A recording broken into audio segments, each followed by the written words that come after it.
I just want to hug this guy. Okay, that's not a hydrangea. Hey, hollies need love too. Yeah.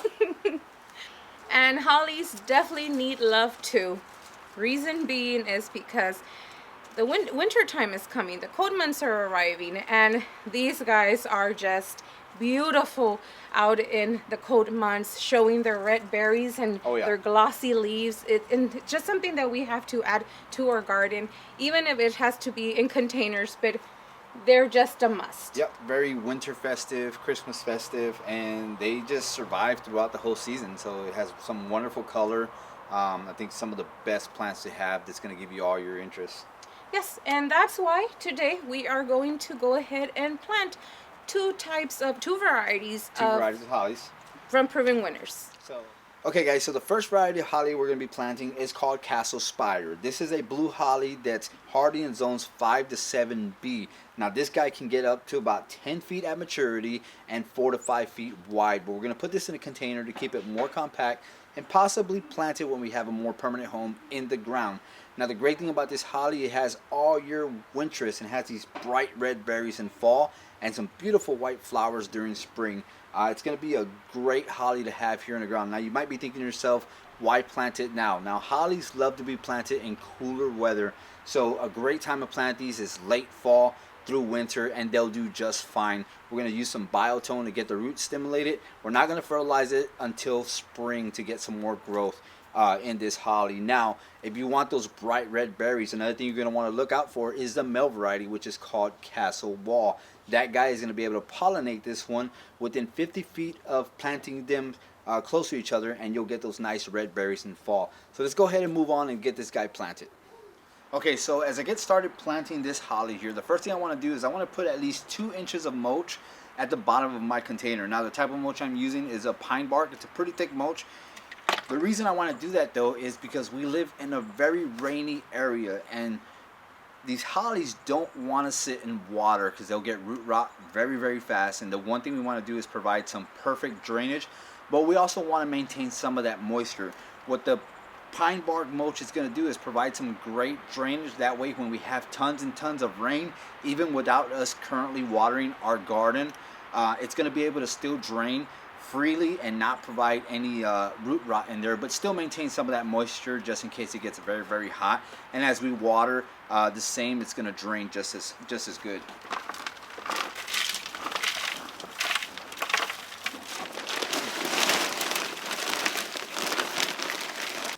Alright guys, so one thing I'm going to have to do is I'm going to have to cut this container open because it is a little bit tight there.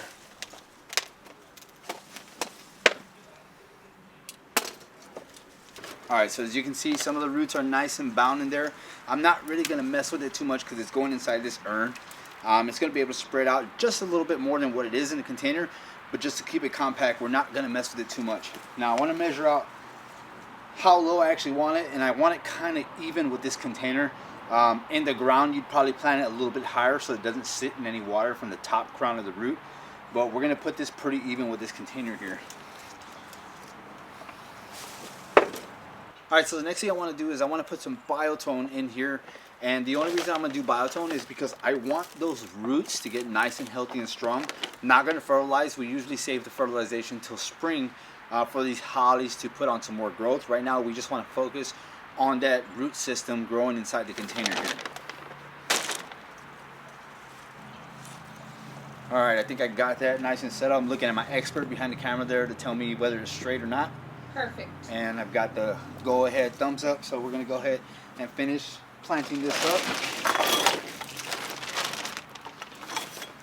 Got my Corona scoop here, which makes it a lot easier to fill in around the edges, especially dealing with some bigger shrubs and trees that you're planting in containers. For annuals, it's a little bit easier just to get the bag and put in there, but when you're trying to fit in some tight spots, I want to go ahead and use this scoop to just get it right on the edges in there.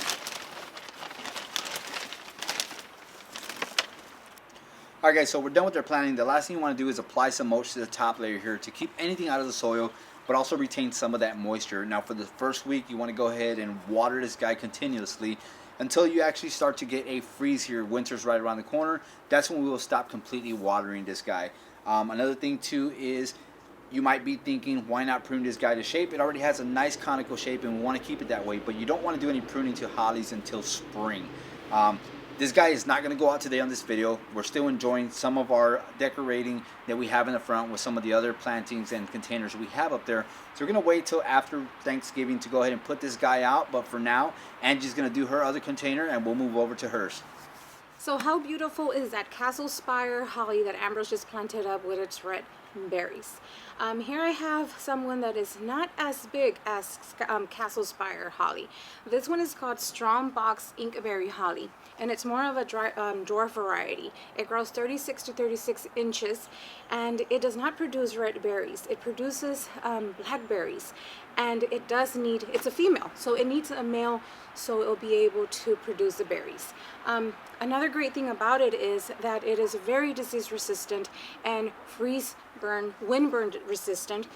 And that is one of the big reasons why we want it, because the area we're going to put it at, it is very open to all the elements, and I don't want it to get wind burned. And I love boxwood, but this is another alternative to boxwood that will not, I won't have to worry so much about being to get any sort of disease on its leaves, on its foliage, or to get that wind burned. Another great reason I love it, it is a native to North America, and a great thing about hollies for me personally is that they do bloom in spring, and to see the pollinators, you know, especially the bees that just love the little white flowers, to see them come around in spring is just beautiful to me. So I think, I'm not sure if I said, but it is hardy zones 5 through 9, guys, and I just love everything about it. So I'm gonna go ahead and start potting it up. And let's hope that I don't have to cut it out of its container the way Ambrose had to do it with the other holly. And this one came out a lot easier. Okay, so I already went ahead and did the same thing with this one. Put some bark mulch underneath so it can drain well. There's some soil in here. Before I get going, let's add some of that biotone. Very important. We want those roots to get going. Gorgeous foliage. How's it looking? Yes, good? Okay. Ambrose says it's good. So now let's go ahead and I can't find the scoop.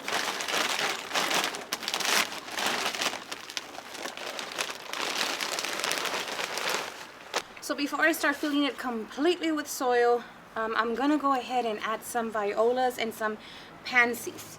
They're all gonna be red, and I'm also gonna put a little bit of English ivy in there.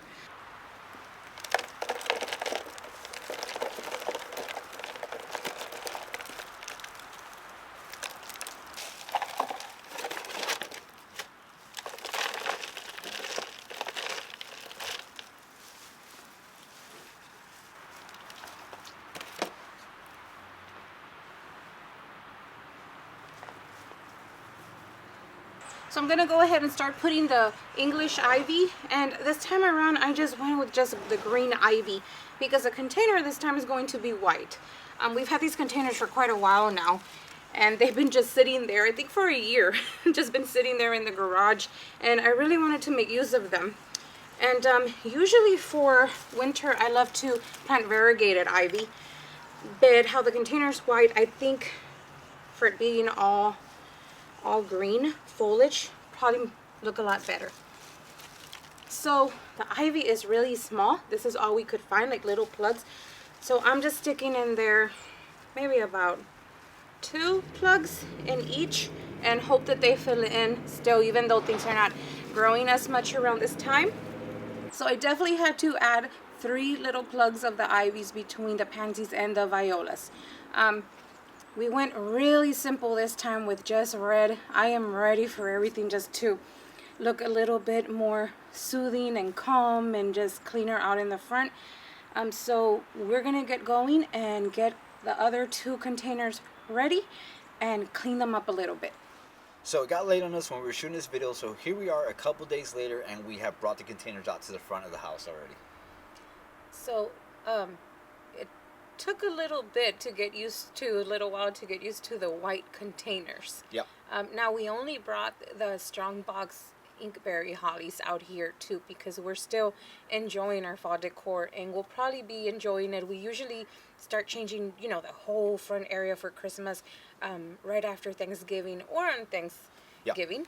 Yep. But yeah, it was kind of weird at first. Yeah, so it's a little bit different because we've had the black containers out here, so we went with the white.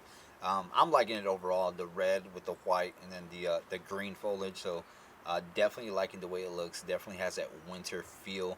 And again, we planted these kind of late. It may seem late to everybody else, but in our zone here, it actually doesn't start getting really, really cool till mid to late December. So they'll do just fine. And again, Yeah, we are zone 7B. yeah, and again, hollies do like to be planted in cooler weather anyway, so that's a plus for them. So another thing too to remember is to, especially newly planted plants and evergreens, water, water, water. You know, until the ground freezes or the soil freezes, you know, you keep them really nice and moist, and that's what we will be definitely doing. Yep. We always make sure that they're nice and moist in there. Not to the point where they're soggy, but that the soil is not dry at all. Yep. So definitely excited to get the other the Castle Spire hollies out here, but again, we're gonna wait till after Thanksgiving so we can have that full winter Yes. look and we start decorating for Christmas. Have some more greens out here, and I know Angela wants to throw some lights onto these right here. I love doing that. You know, that's big reason I love evergreens, to get little twinkle lights on them, and not just for Christmas, through the whole winter. I love for them to be sparkling with the little lights. All right, so aside from the lights here, I think Angie would also want to put some wintergreen cuttings as well to, you know, bring in that more winter festive look to the containers along with Christmas coming up as well. We'll see along the way, because I'm really enjoying. I love to have just, you know, live plants up here, and I'm really enjoying the red blooms right now around it. And you know, the ivy loves cooler weather too. I'm hopeful. You know, last year it actually pushed out. We had some planted up here, and Yeah. it pushed out a lot of growth in winter, which was. It doesn't really get that cold here, so it did a great. So I'm hoping to see that green spill over. But yeah, Yeah, I mean it's going to be a big change because again we have the white containers vice the black containers we usually have up here, but I'm definitely liking it. It's going to bring a lot of winter feel to the front here once we get Christmas decor set up. And speaking of that, I'm going to have a couple days off here, so we're going to have lots to Yeah. do here with Thanksgiving coming up. yeah, we'll be working out in the garden, trying to get as much done before we really can't plant anymore. Yep, so that's going to do it for the video, guys. I hope you enjoyed this winter planting that we did up here, because we're definitely loving it, and we will see you guys in the next video.